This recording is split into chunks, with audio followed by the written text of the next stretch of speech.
E aí, meus manos? E bom, essa aqui é uma teoria do nosso mano Roku 2022. Ele se questionava se além dos aprendizes talentosos e os gênios, se poderia existir uma outra categoria, onde se encaixariam alguns conhecidos como Tigri e Sai. Então eu decidi complementar essa teoria e ver se realmente poderia existir os prodígios.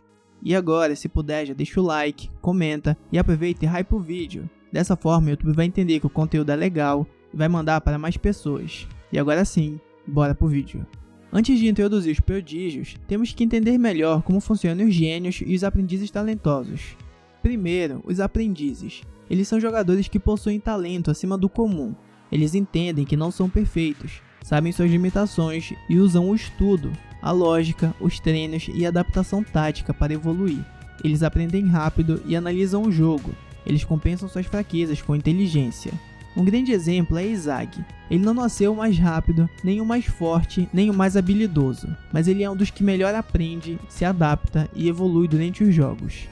E agora falando dos gênios, eles são bem diferentes. Eles não aprendem para evoluir, eles simplesmente fazem acontecer. Os gênios possuem instinto bruto, uma leitura intuitiva e habilidades naturais que são quase impossíveis de reproduzir, performances que parecem antilógicas ou mágicas. Eles não estudam futebol. Eles não analisam, não pensam, eles apenas vivem o futebol. Alguns exemplos ficam entre o Nagi com sua criatividade absurda e seus movimentos mágicos, o Bátira com seus dribles instintivos e imprevisíveis, o Rin com seu modo destrutivo e uma leitura caótica do campo. E agora que já entendemos as diferenças, podemos chegar no ponto central da teoria. No Blue Lock é retratado o talento como algo binário. Ou você é um aprendiz talentoso que evolui estudando, ou você é um gênio que evolui apenas existindo. Mas quando analisamos todos os personagens, seus backgrounds e suas evoluções, fica claro que existe uma terceira categoria não nomeada, mas que se encaixa entre os dois extremos. Jogadores que não são comuns, têm talento acima da média, reconhecem suas limitações, mas também possuem um nível inato que não se encaixa na categoria de aprendiz talentoso.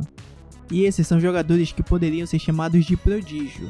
A definição da teoria seria que os prodígios são jogadores com talento inato acima da média, mas que também têm clara consciência das próprias limitações e usam essa consciência para se aprimorar de forma direcionada. Ou seja, eles sabem das suas limitações e evoluem de acordo com suas capacidades, possuindo talento evidente, vantagem natural, autoconsciência, disciplina, adaptação e, curiosamente, não dependem apenas do instinto, assim como os gênios, mas também não dependem exclusivamente do estudo, assim como os aprendizes talentosos. Eles vivem no meio, eles são basicamente o meio termo perfeito. E agora, destrinchando mais essa ideia, temos que separar os prodígios em três pilares. Primeiro, talento inato acima da média. Isso significa que ele não é de genialidade total, mas é um talento claro, algo que os diferencia desde cedo. Mas ele também não é um talento imprevisível, assim como os gênios. É um talento consciente e treinável. E o segundo pilar é a autoconsciência muito elevada. Isso é o que separa o prodígio do gênio. Enquanto o gênio quase nunca se questiona, o prodígio reconhece seus limites. Ele sabe onde é bom e aonde precisa evoluir. Essa característica o aproxima dos aprendizes talentosos. E por último, o terceiro pilar é que o aprendiz talentoso aprende rápido. O prodígio aprende rápido e transforma esse aprendizado em performance imediata.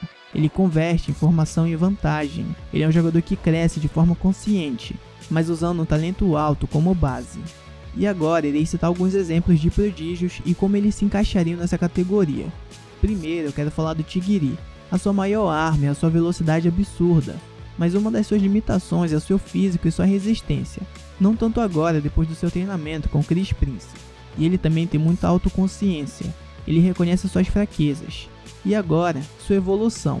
Ele treina exatamente o que precisa. No caso, a sua aceleração, seus cortes, sua mudança de direção, resistência e fortalecimento muscular. Tigre é exatamente o que essa teoria define como prodígio. E agora, talvez o melhor exemplo de prodígio poderia ser Sai, que mesmo antes de ir para a Europa jogar no Royale, Sai já era conhecido como gênio, uma pessoa com um talento muito acima da média.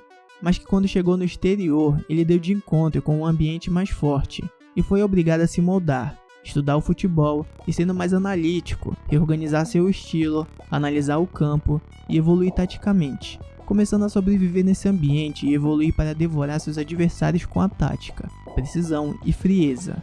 um jogador extremamente diferenciado, mas que quando chegou num ambiente bem mais forte foi obrigado a se moldar, analisando o jogo igual um aprendiz talentoso, e assim transitando entre os gênios e aprendizes, meio que um prodígio de nível superior. E agora vamos imaginar como essa categoria se encaixaria entre os aprendizes talentosos e os gênios. Primeiro, os aprendizes talentosos, um talento natural acima da média e muita inteligência para uma evolução constante. E em segundo, os prodígios, um talento natural muito acima da média, quase em comparação com os gênios, porém com muita autoconsciência e capacidade de aprendizado. E por último, os gênios, um talento absurdo, instintivo e muitas das vezes sem autoconsciência ou planejamento. E resumindo, aprendiz talentoso, a sua vantagem principal é a adaptação e estudo, a sua limitação é a falta de talento bruto, e como ele evolui apenas com um treino dirigido. E agora o prodígio, sua vantagem principal é o talento alto mais a consciência, a sua limitação é que nem sempre vai ser instintivo, e a sua evolução é baseada na aprendizagem acelerada mais o treino. E o gênio, a vantagem principal é o instinto e criatividade absurda, e a sua limitação é a falta de consciência, e ele evolui apenas jogando e improvisando. E agora eu te pergunto, por que essa teoria poderia fazer sentido dentro de Blue Lock? E o motivo é o seguinte, Blue Lock é um experimento sobre como diferentes tipos de talento se comportam sob pressão. E quando analisamos os jogadores com calma, percebemos que há sim personagens que não cabem apenas nos dois extremos. Jogadores que transitam, que evoluem e mesclam o instinto com o estudo. Kaiser é um exemplo disso. Tigre e Kurona também poderiam se encaixar. E agora o Sai seria a melhor representação. Eles não são apenas aprendizes talentosos, eles também não são gênios. Eles são algo entre os dois. E esse entre é a base da teoria dos prodígios. E bom, esse foi o vídeo, meus manos. Comenta aí o que você achou dessa teoria e se ela faz sentido pra você. E também, assim como o mano Roku 2022 mandou essa teoria, você também pode mandar a sua e ela pode virar um vídeo. Tamo junto e valeu!